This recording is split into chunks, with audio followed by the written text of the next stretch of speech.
I never imagined that the day I buried my son would be the day everyone misunderstood me the most.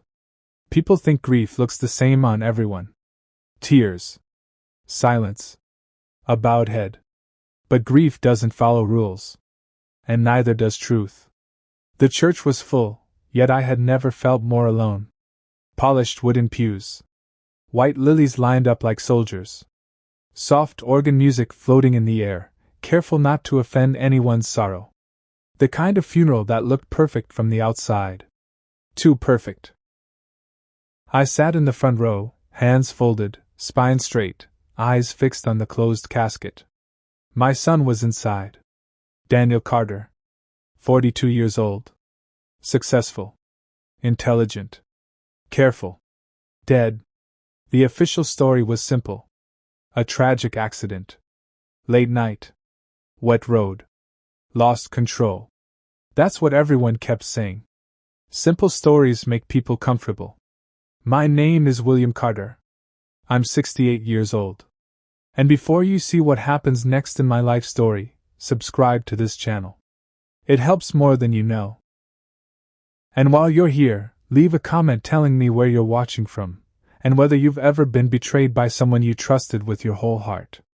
I raised Daniel alone after his mother passed. I taught him to double-check contracts. To never mix emotion with money. To trust patterns, not promises. Somewhere along the way, he learned too well. Daniel built his fortune quietly. No flashy headlines. No wild spending. Tech consulting, long-term investments, businesses that solved problems most people didn't even notice. By the time he turned 40, he was worth over $30 million. Almost no one knew the real number. Especially not his wife. Claire sat 3 seats away from me, dressed in black, her face hidden behind a thin veil. She leaned slightly toward the man standing behind her. His hand rested on her shoulder, fingers curling just enough to be familiar. Too familiar. People around them didn't notice. Or maybe they didn't want to. I noticed. I had noticed months ago. At the funeral, one speaker after another stood up. Business partners talking about vision. Friends telling stories that felt rehearsed. A man Daniel barely tolerated calling him a brother. Then Claire stood. Her voice shook at all the right moments. She spoke about love. About how Daniel was her rock. About how empty life felt without him. No tears. Just pauses. She stepped back and nodded toward the man behind her. "This is Evan," she said softly.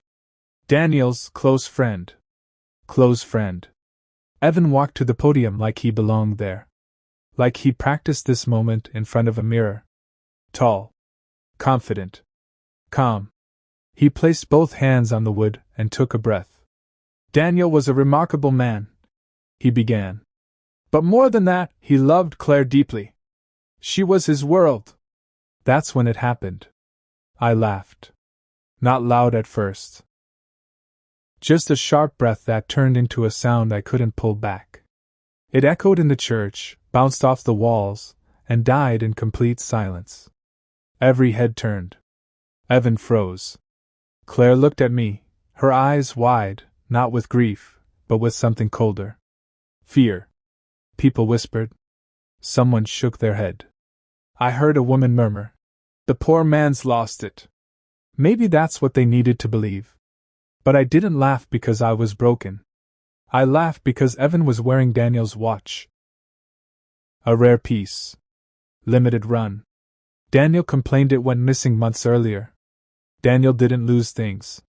After the service, people avoided me. Grief makes others uncomfortable when it doesn't behave. Claire approached me near the exit. "William," she said gently, touching my arm. "I know this is hard." I looked at her hand. Then at her face. She added, "Evan's been such a support. Daniel trusted him." That was the lie? Daniel trusted very few people. Evan was not one of them. 6 months earlier, Daniel had called me late at night. His voice was tight. Controlled. The way it got when he was forcing himself not to jump to conclusions. "Dad," he said. Something feels off. Claire had been distant. Always on her phone. Late gym sessions. New routines that didn't include him. There's a guy, he said. From her gym. Trainer, I think. Name's Evan. I told him not to accuse. Not yet. Feelings aren't proof. Daniel agreed. That's how I knew something was wrong. 2 weeks later, he showed up at my house unannounced. He looked older. Not tired, alert. Like a man who had seen something he couldn't unsee. He handed me a sealed envelope. If anything happens to me, he said, open this. I laughed then too. Not because it was funny, but because fathers refused to imagine outliving their sons. Nothing's going to happen, I told him.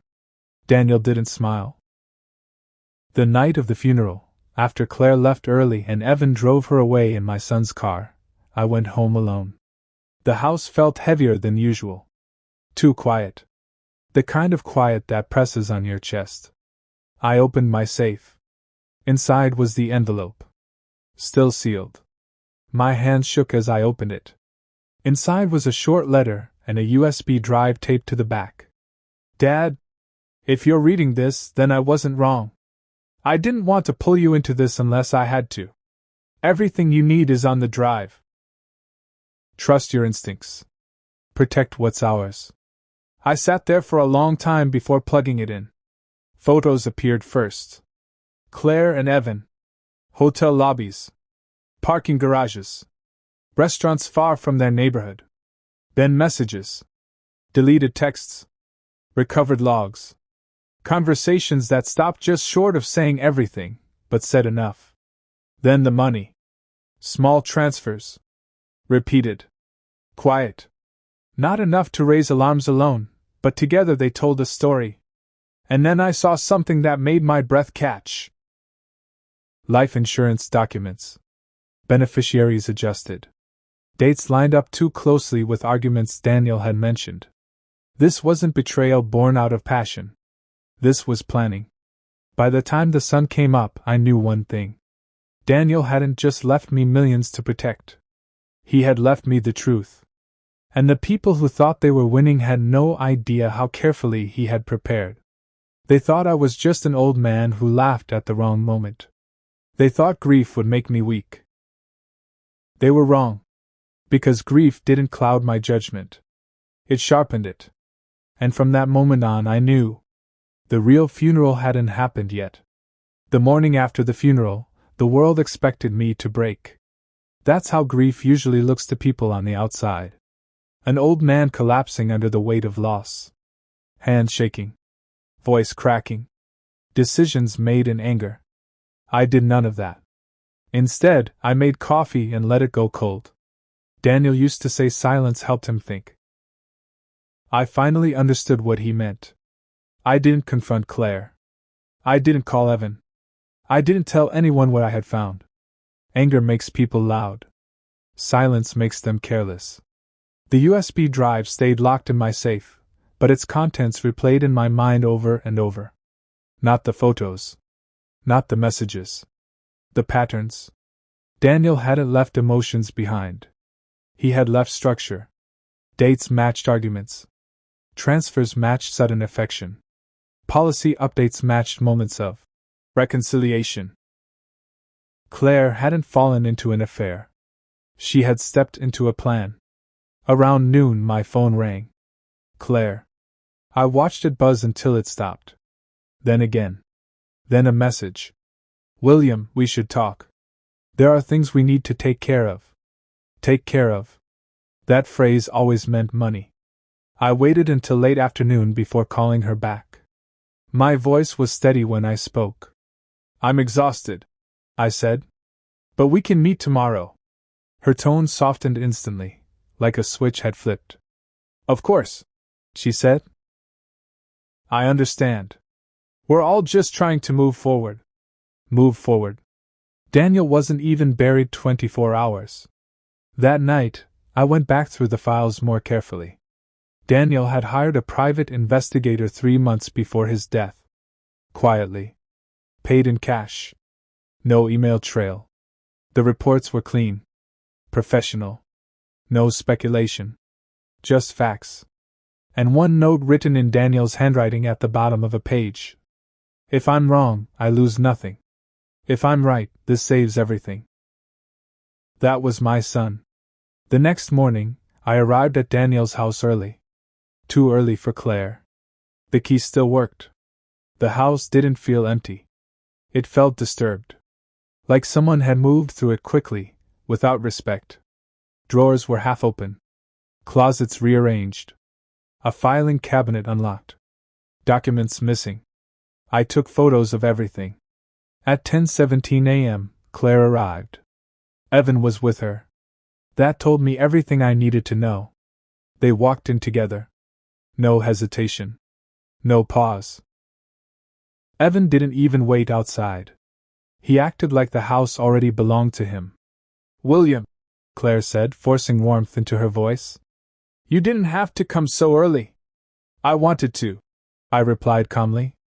"This is still my son's home." Evan stepped forward and extended his hand. "Sir," he said, "I'm sorry for your loss." I looked at his hand. Then at his face. Then I walked past him. We sat at the dining table where Daniel used to work late into the night, papers spread everywhere, coffee growing cold beside his laptop. Claire placed a folder between us. "Daniel's finances are complicated," she said. "Evan's been helping me make sense of things." Of course he had. She slid the papers toward me. A will. Or what she claimed was the will. According to that document, Claire inherited nearly everything. House. Investments. Liquid assets. I didn't react. I studied it slowly. "This signature doesn't look like Daniel's," I said. Claire stiffened. "He signed digitally," she replied quickly. "On his tablet." Daniel hated digital signatures. He used a fountain pen and mocked anything that needed charging. I closed the folder. "I'll have my attorney review this," I said. Evan leaned forward. "There's no need to make this difficult," he said. "Claire's been through enough." I looked at him carefully. "Daniel once told me," I said, "that people who rush decisions usually have something to hide." The room went quiet. Claire laughed nervously. "He always overthought things," she said. "No." He prepared. I stood up. "I'll be in touch," I said. Outside, Evan followed me to my car. "William," he said quietly, "we all want closure." I met his eyes. "No," I said. "You want comfort. And money." For a moment, his confidence slipped. That was enough. That afternoon, I met with Daniel's attorney. Marianne Cole. Sharp. Efficient. No patience for emotional stories. I handed her the USB drive. "Don't protect me," I said. "Tell me exactly what this means." She didn't hesitate. By evening, she had confirmed it. The will Claire presented was invalid. The life insurance policy changes had been attempted, but never finalized. And Daniel had created a trust. A private one. Everything that mattered was inside it. Stocks. Properties. Accounts most people didn't even know existed. The trustee? Me. Not Claire. Not Evan. Me. Marianne leaned back in her chair. "They're going to push," she said. "Hard. I expect them to," I replied. "And when they do?" I smiled. "That's when they'll show who they really are." 2 days later, Claire filed for probate. Publicly. Aggressively. She wanted to force the issue. I did nothing. No interviews. No statements. No reactions. Silence made her nervous. Evan made the first mistake. He tried to access one of Daniel's smaller investment accounts. Probably to test the waters. That attempt triggered an alert. Straight to me. And to Marianne. We now had timestamps, IP addresses, and footage from a bank branch showing Evan walking in, wearing Daniel's jacket. The same jacket Daniel wore the night he died. I remembered my laugh at the funeral. Everyone thought it was grief unraveling me. But grief hadn't made me reckless. It had made me patient. That evening, Claire called again. This time, her voice was sharp. "You're delaying things on purpose," she snapped. "Daniel wouldn't want this." I paused. "Daniel wanted the truth," I said. "Be careful what you ask for." She hung up. Evan didn't. He left a voicemail. Angry. Threatening. "Stay out of this, old man," he said. "You don't know what you're dealing with." He was wrong. Daniel had known exactly what he was dealing with. And now, so did I. Because my son hadn't just prepared for betrayal.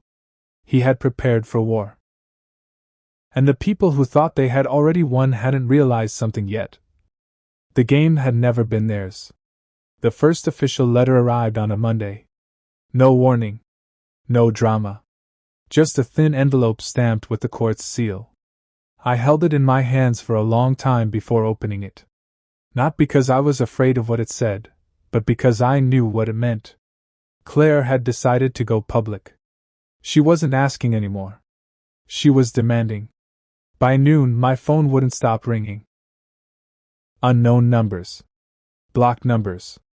A few reporters brave enough to knock on my door. I ignored all of it. Instead, I drove to a place most people didn't know existed.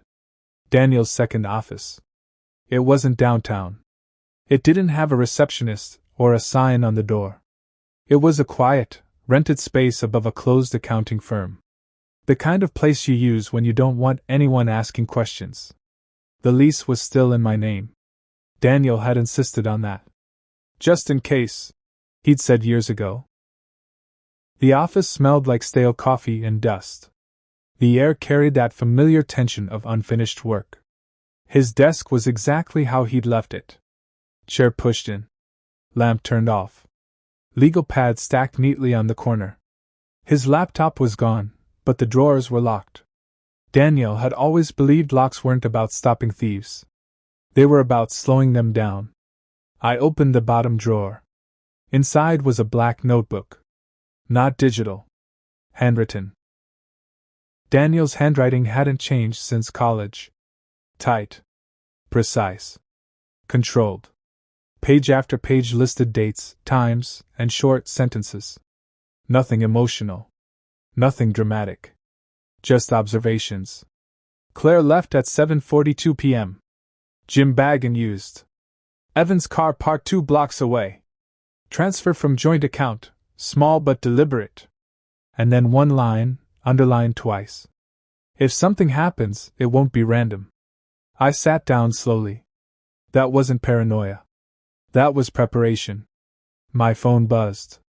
Marianne. "They've hired new counsel," she said. "Top tier. Expensive.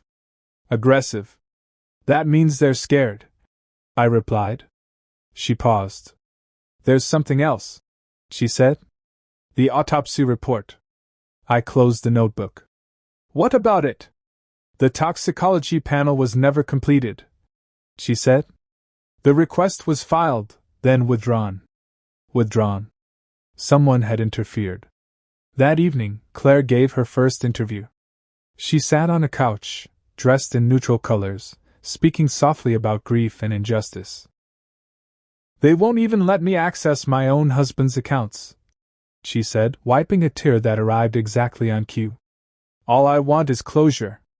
The internet responded the way it always does. Half sympathy. Half suspicion. Then Evan posted photos of expensive dinners. A private jet cabin. A caption that read, "Starting over." Daniel hadn't been gone 2 weeks. That was when public opinion shifted. Quietly at first. Then faster. Marianne moved quickly. She filed an injunction freezing every account connected to Daniel's name. Not just the obvious ones. The quiet ones. That's when Evan panicked. He showed up at my house late one evening. Unannounced. No confidence this time. No smile. You're making things worse, he said, pacing my living room. Claire's under a lot of stress. I poured myself a glass of water and offered him none. Stress is a result, I said. Not a cause. He stopped pacing. You don't understand how complicated things were, he said. Daniel wasn't easy to live with. I looked at him calmly. Neither is betrayal. His jaw tightened. He loved her, Evan snapped. He would have wanted Claire taken care of. I reached into a drawer and placed a photograph on the table. Printed. A hotel lobby. Claire and Evan standing close. Timestamped 6 months before Daniel died. Evan stared at it too long. Leave, I said. He didn't argue. That night, the private investigator called me directly. Daniel had prepaid him for continuation. In case, the man said. He'd kept digging. The crash site. Traffic cameras. Business security footage. Daniel's car had been followed for nearly 30 miles that night. Not aggressively. Patiently. Close enough to be present. Far enough to avoid suspicion. Then came the final piece. A text message sent to Daniel's phone 20 minutes before the crash. It's done. You don't have to worry anymore. The number was a burner. But burner phones still connect to towers. The signal originated near Evan's gym. The same gym Claire had joined the year everything changed. I didn't sleep that night. Neither did Marianne. By morning, she'd contacted the authorities. Quietly.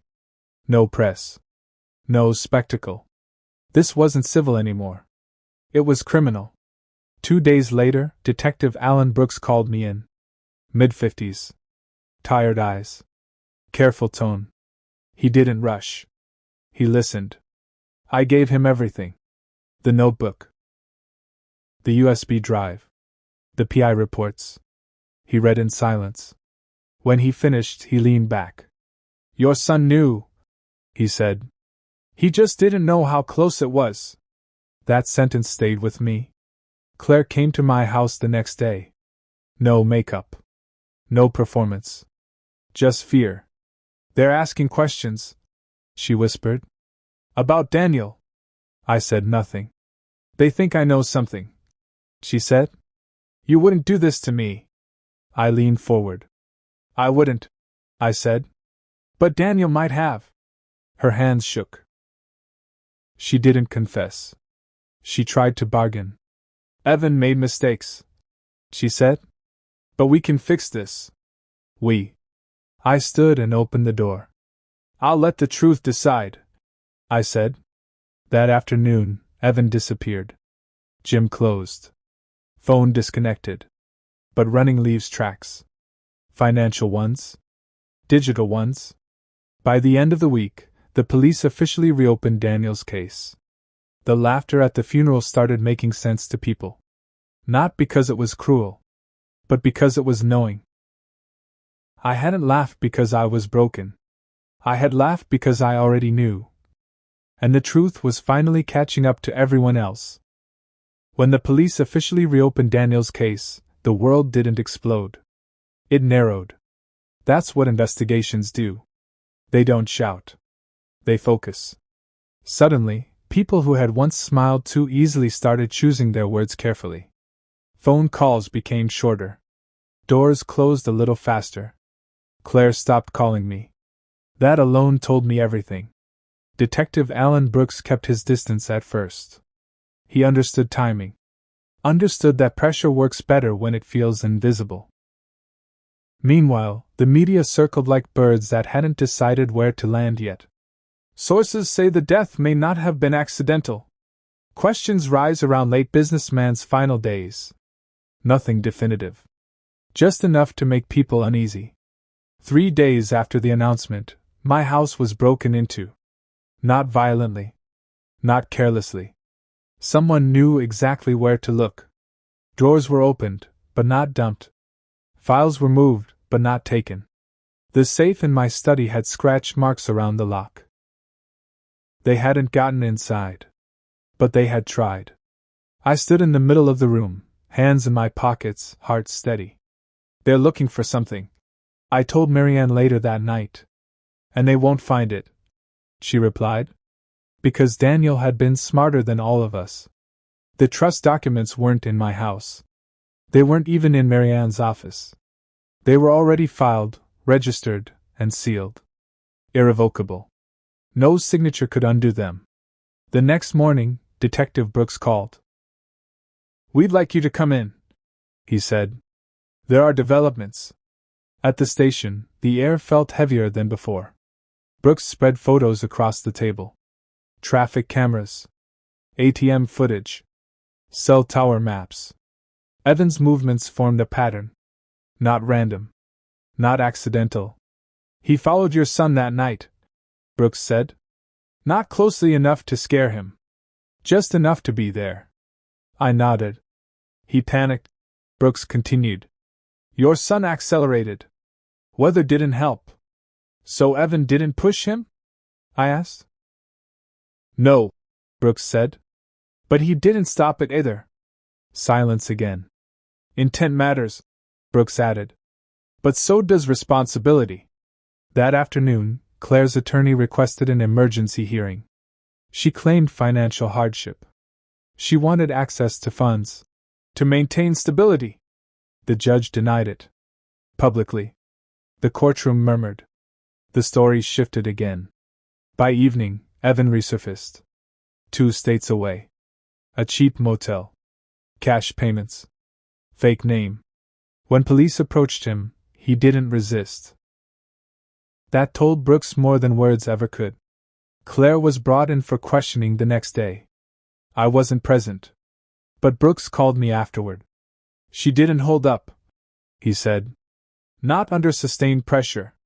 "What did she say?" I asked. "She blamed him. Then she blamed you. Then she blamed Daniel." I closed my eyes. "And that tells you?" "That she's lying," Brooks said. "Truth has a shape. Lies collapse." That night Claire called me. Her voice was raw. No performance left. "William," she cried. "I never wanted this to happen." I listened. "He was going to leave me," she said. "Daniel. He knew. Everything was falling apart." "And Evan?" I asked quietly. "He said Daniel would ruin us," she whispered. "Us." That word again. Silence followed. Finally I spoke. "Whatever happens now," I said, "is no longer in my hands." She hung up. 2 weeks later, charges were filed. Not murder. Not yet. Conspiracy to commit fraud. Obstruction of justice. Insurance manipulation. Enough to break illusions. Enough to start confessions. Claire was arrested at her sister's home. No cameras. No shouting. Just handcuffs and quiet disbelief. Evan was extradited back. The courtroom was packed for the preliminary hearing. I sat in the back row. Watching. The man who once spoke at my son's funeral now stared at the floor. When Evan finally looked up and saw me, his face changed. Not anger. Understanding. He knew. The millions remained untouched. Locked exactly where Daniel had placed them. The trust activated fully. Charities Daniel supported. Employees whose pensions he'd quietly protected. A foundation in his name. Claire received nothing. Evan received a cell. And I went home. Opened the windows. Let the air move through the house. For the first time since the funeral, I slept through the night. But one thing remained unfinished. The full truth. What actually happened on that road. And Evan was about to tell it. I didn't go to the prison right away. People think closure comes from confrontation. From shouting. From answers demanded across a steel table. That wasn't what I needed. I needed truth to come on its own terms. 3 weeks passed before Evan asked to see me. Not his lawyer. Not the press. Me. The request sat on my kitchen table for a full day before I touched it. Marianne watched me from the doorway. "You don't owe him anything," she said. I know, I replied. But my son does. The prison smelled like bleach and old air. Evan looked smaller than I remembered. Not weaker. Just stripped of illusion. When I sat down, he didn't speak right away. Neither did I. Finally, he laughed. A short, hollow sound. Funny thing, he said. I used to imagine this room. Just didn't think I'd be in it. I waited. Daniel was smarter than I thought, Evan continued. Smarter than both of us. You didn't know him, I said. Evan nodded slowly. That's the problem, he replied. I thought I did. He leaned forward. Claire told me Daniel was controlling her. That he hid money. That he planned to leave her with nothing. My jaw tightened. She said the trust was fake, Evan said. A story you invented to keep power.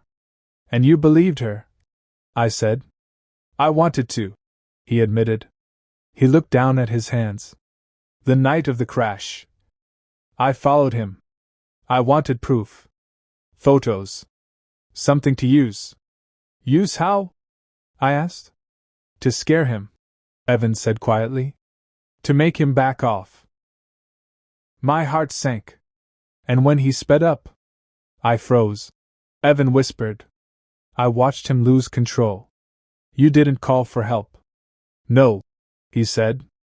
I waited. The silence between us felt endless. By the time I reached him, Evan continued, he was gone. I closed my eyes. When I opened them, Evan was crying. Not loudly. Just leaking. I didn't kill him, he said. But I let him die. I stood. That's enough, I said. As I turned to leave, Evan spoke one last time. He forgave you, he said. I stopped. He talked about you, Evan continued. Said he wished he'd been braver with his choices. Said you deserved honesty. I left without another word. The trial lasted 4 weeks. I attended only the final day. Claire didn't look at me. She stared straight ahead as the verdicts were read. Guilty. On every count. When the judge spoke of sentencing, she collapsed. Crying the way people do when the lie finally breaks. Evan received a reduced sentence. Truth has weight. But consequences remain. Outside the courthouse, reporters shouted questions. I didn't answer. I drove straight to the cemetery. Daniel's grave was quiet. Sunlight filtered through the trees. I sat on the grass like I used to when he was a child. I should have listened more, I said aloud. The wind moved gently. I'm proud of you, I continued. For protecting people. For thinking ahead. I placed my hand on the stone. And I forgive you for leaving. Months passed. The foundation flourished. Employees Daniel once supported now spoke his name with gratitude. Lives continued. Mine slowed. One evening, Marianne joined me on the porch. Do you regret anything? She asked. Yes, I replied. That I didn't tell him sooner how much he mattered. She nodded. But I also learned something, I added. What's that? That money reveals people. But silence reveals love. She smiled. That night, I slept peacefully. Not because justice was served, but because truth finally stood still. And my son's laughter was no longer haunted.